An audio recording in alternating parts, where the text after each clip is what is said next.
we're really only beginning to acknowledge all of this about neurodiversity in a mainstream way. It's relatively a new conversation, and society certainly isn't there when it comes to how this is framed, how this is thought of. What are some ways neurodiverse individuals can advocate for themselves at work? I would say the greatest gift you can ever give to yourself is to know yourself. And by that, I mean, start Oh, paying attention. Start paying attention to the times in the day or the week that you're most energized and the days that you're most depleted. Think about the work that you've done that you've been most proud of and most energized doing. Understand what types of work that was and what the conditions were around you performing that work that led to those things. And then try to see if you can replicate those conditions. Think about the stuff that saps your energy, the days that you feel completely depleted at the end of it, and think about the things that were challenging about those days.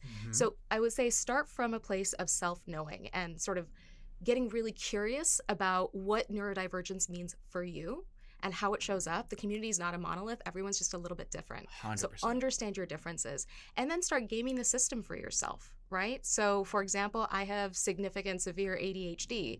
I know that I can go into periods of deep hyperfocus, and I know the periods in which I tend to be a little bit more loosey-goosey and have a hard time focusing. And so I can tackle different types of tasks during those periods of time. And I'll try to predict it. I'll try to reset the conditions. I know my dopamine is dysregulated, so I know how to create incremental wins for myself when there's a big or a long-term project. So I'm gaming my dopamine system into giving me these like reward signals.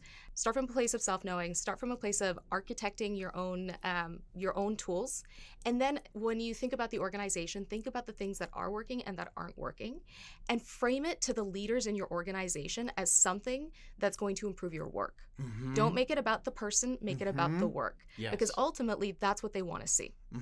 Yeah, absolutely. Yeah.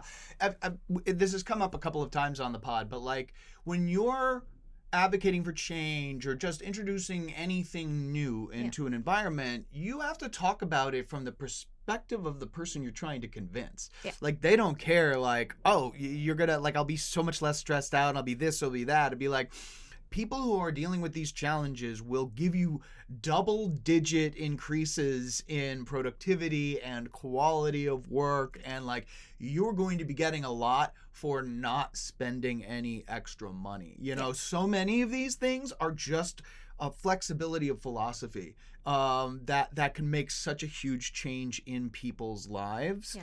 So I love that. Yeah, you've got to get it away from the personal.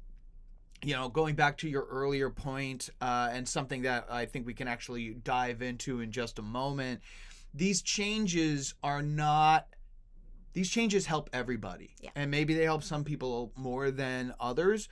These changes help every single person in your organization.